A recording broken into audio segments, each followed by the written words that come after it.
I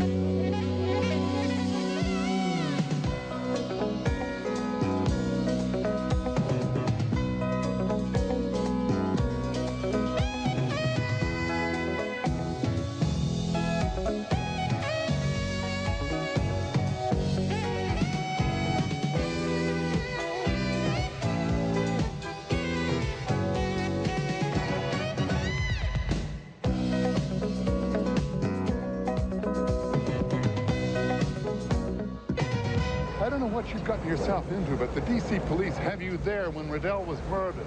If they ever find out that you were also there with Yuri Pachenko, I mean, circumstantially, you're... I don't know. Pachenko tried to warn me about something going on at the White House. Charlie Sheen plays a top White House aide who's been warned there's a cancer on the presidency in the new thriller Shadow Conspiracy, one of 6 new films we're going to be reviewing this week on Siskel and Ebert. I'm Roger Ebert of the Chicago Sun-Times. And I'm Gene Siskel of the Chicago Tribune. Our first film is called Shadow Conspiracy, and it's a pretty laughable thriller filled with stock characters and absolutely no surprises. The film opens with presidential advisor Charlie Sheen being summoned to the White House by his mentor, Chief of Staff Donald Sutherland, to dissuade the president from delivering a speech full of radical ideas as his second term begins. He wants to freeze all government contracts. Not only that, make massive defense cuts. We're talking about millions of people out of work overnight. You know what that will do to the stock exchange. Man has created an agenda for disaster. The president agrees to delay his speech, but then Sheen faces another crisis. After he learns from a soon-dead professor that there's something funny going on at the highest levels of government, Sheen is shot at, and the vice president, Ben Gazzara, who practically screams, "I'm a bad guy," in his every ominous close-up, asks Sheen to come back to the White House. I need some time. You wait. I'll find you. Sheen's ally in trying to save the presidency is a newspaper reporter played by Linda Hamilton from the Terminator movies.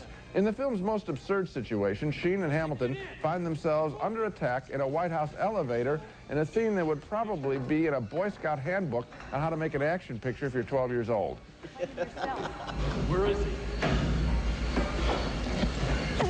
He said, where is he?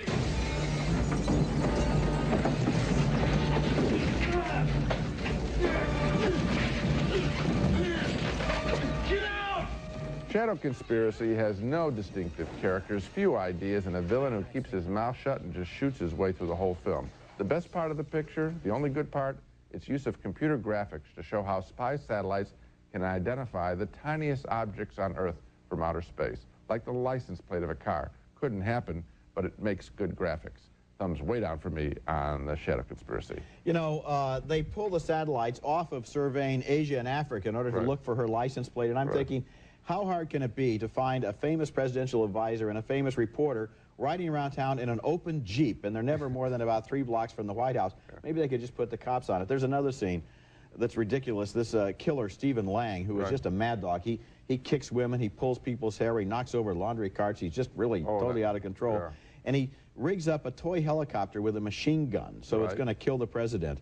One recoil from a machine gun bullet would take a 4-pound toy helicopter and totally destroy it. Hey, you physics 101. Yes, actually, I even knew that before I got to college. I think I knew it in grade school, which is about the level this movie is pitched at. Yes, it is. Okay, next movie, and our next movie is an insidiously funny fake documentary called Waiting for Guffman, about an amateur theatrical troupe putting on a historical play for their town's 150th anniversary.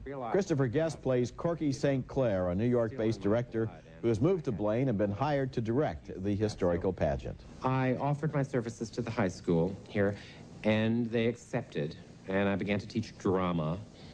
And within about 6 months, I had formed the Blaine Community Players. The cast is filled by local amateurs, including Fred Willard and Catherine O'Hara, as prominent local business owners. To me, Blaine is a kind of town where I can have my own business, meet and marry a wonderful woman like Sheila, and be something, be somebody.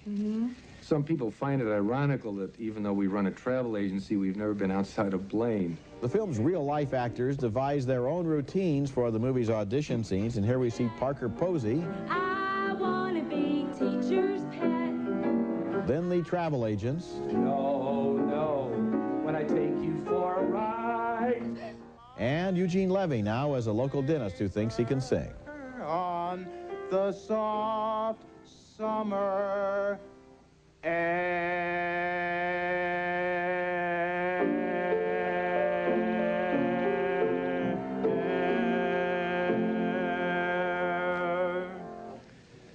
Very nice. That was Very good. very good. Thank you.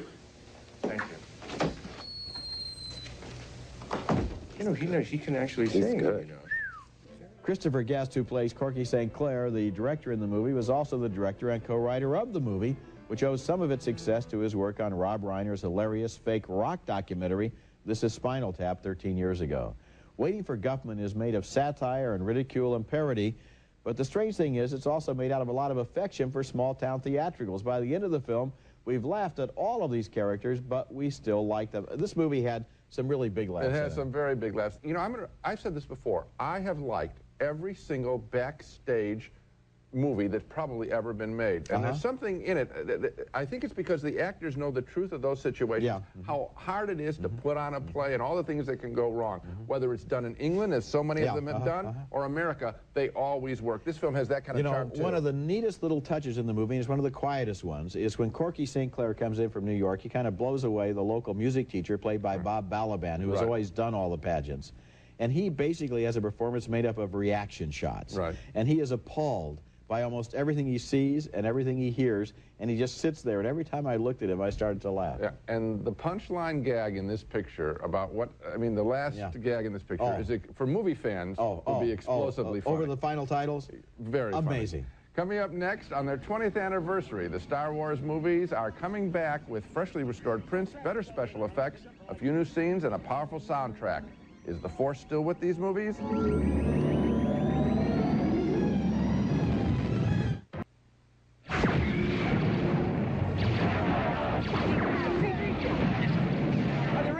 Out of the cell bay, we've been cut off.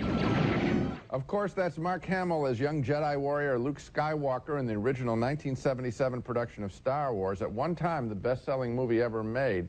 In honor of its 20th anniversary and to help fund and promote future films in the series, producer-director George Lucas has updated the film, strengthened its special effects with new technology, and even put in a couple of scenes he says he couldn't get right the first time. For example, here's a new scene as pilot-for-hire Han Solo, a 34-year-old Harrison Ford, gets into an argument with alien mobster Jabba the Hutt, who we saw only in the third film in this series, Return of the Jedi, and then only in limited motion.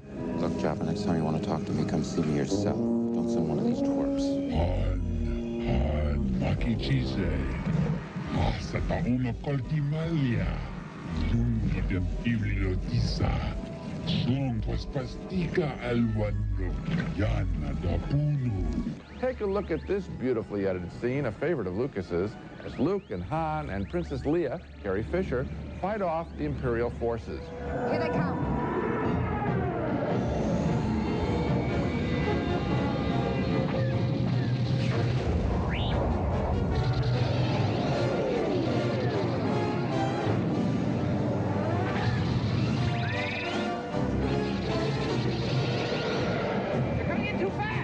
Of course, the Star Wars movies were also filled with many, many memorable characters. In addition to three young heroes, we get the Laurel and Hardy of robots, a loyal dog that stands erect, an old wise man, and a great villain with the voice of CNN, James Earl Jones.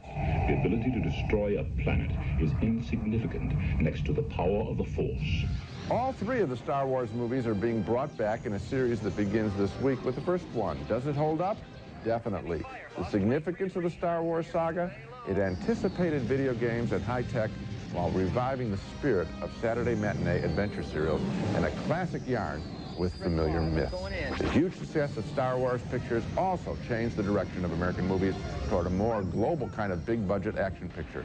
But few of its imitators have had the depth of character of this most original film. Oh, you're right about that, Gene. And the depth of this movie, the generosity of it, the richness of the visuals is really what impressed me the second time around. Like the scene, the famous scene in the bar, or the scene inside that big tank with the used robot and droid dealers. Right. The things in the corner, the other little robots, the other creatures, the other strange things, the little desert rats. Right. Everything in the frame creates this world. You feel there's an abundance of reality here, not just the characters in the center. I think the audacity to dream up the project is probably the most amazing thing in itself. And also to call Alec Guinness and to get him. I'm impressed that Guinness did it, but I'm more impressed that Lucas thought to ask him. Well, what he did, and I think what we felt when we saw the movie the first time, was we knew this material from comic books, from Captain Video on television, from Space Cadet novels and so forth. Finally, it was done right. Yeah, done well. And that was fun. When we come back, Tupac Shakur and Tim Roth are gridlocked during a wild day in Detroit. Kick.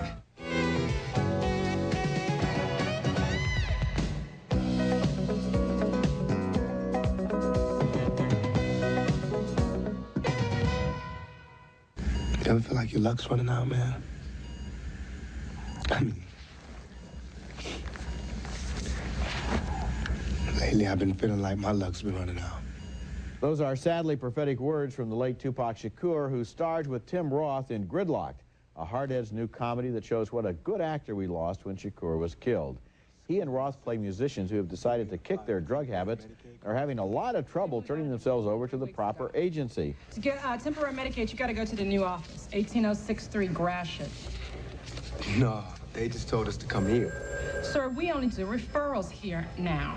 18063 Gratiot. So I said to him, help? I don't need no help. I got a job. Meanwhile, the two guys are being pursued by a couple of drug dealers who say they owe them money. All through the movie, Shakur, who is a little brighter than his friend, helps talk him out of close calls. But in this scene, it's Roth who thinks fast.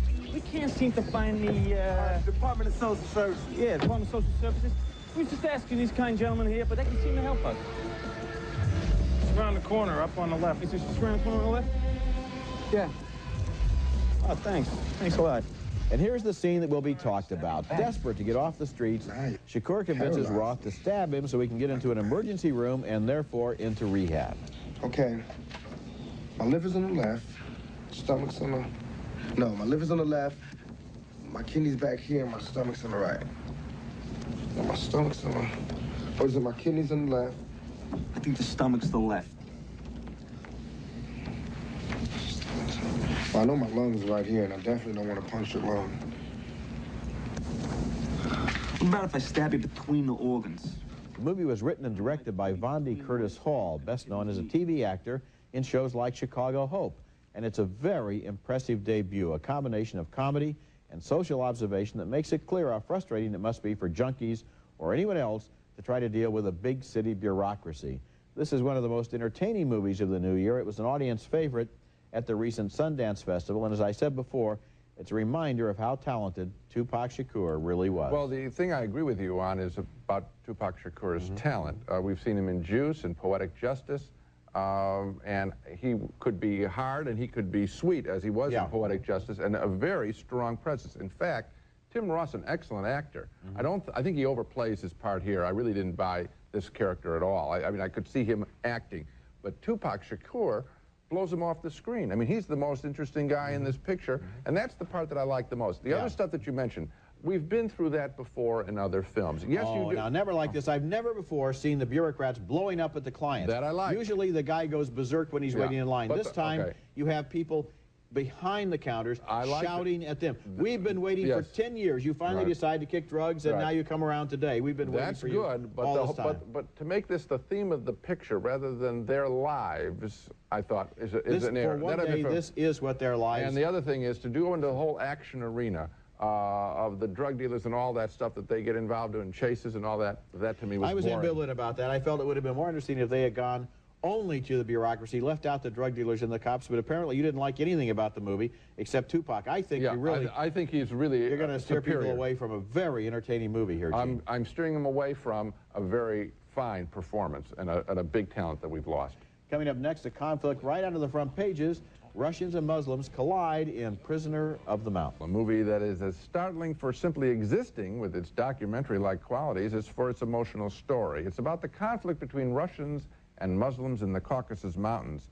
Here we meet the principal characters as the young daughter of the patriarch of a Muslim village worries about her future. She does have one asset, 2 Russian slaves taken in battle. Ну что, Дина, не беру замуж? Нет. Держи. Это тебе подарок.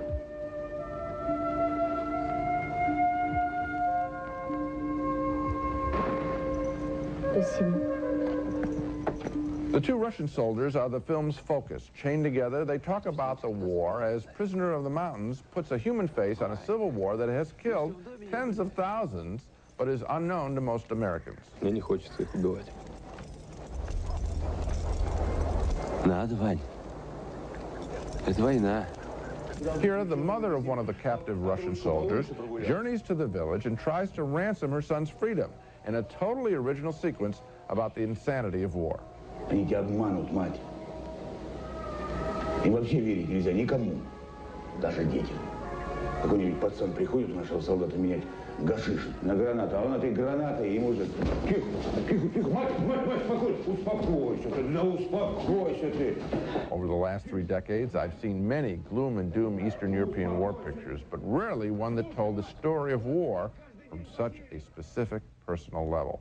Filled with striking visuals of remote mountain villages, Prisoner of the Mountains is a very special movie. Oh, it really is. And what's fascinating here is that this is war going on between bureaucracies, while at the same time it's also going on a personal level. Yeah. And the reason these prisoners have been taken, they weren't taken by Muslim troops. They were taken by a guy and his friends who want to use them to ransom the old man's son, who the Russians have. And then the mother comes and tries to get her son back. Right. And it's rare. Usually these things happen 1,000 miles away. Here you have the parents trying to save their children in the middle of a war that really could care less. That's what I'm saying. It's taken down to the very human level, the family level, and it's different because of that. Also, just the look of the picture. I mean, didn't you feel privileged to be taken to these to see locations? That amazing village on the top of the and the mountain. little girl, you know, in a cliched movie, the little girl would help them escape, or she'd be kind to them. Here, she likes them a lot, so she's going to do them a favor. She's going to make sure they get a good burial, you know, because she still buys into the whole system. Okay, when we come back, the return of one of the legendary lost classics of the movies, Nicholas Roeg's Walkabout. For many years now, one legendary film has appeared on every list of fine movies that are missing from distribution and home video. And that film is Nicholas Roeg's Walkabout, the 1971 drama about a 14-year-old girl and her little brother who are lost in the Australian outback and are saved by a young Aborigine who is indeed walking about as his rite of passage into manhood. No one who saw Walkabout has ever forgotten it, and now it's been restored with some additional scenes in a new director's cut that is playing in theaters.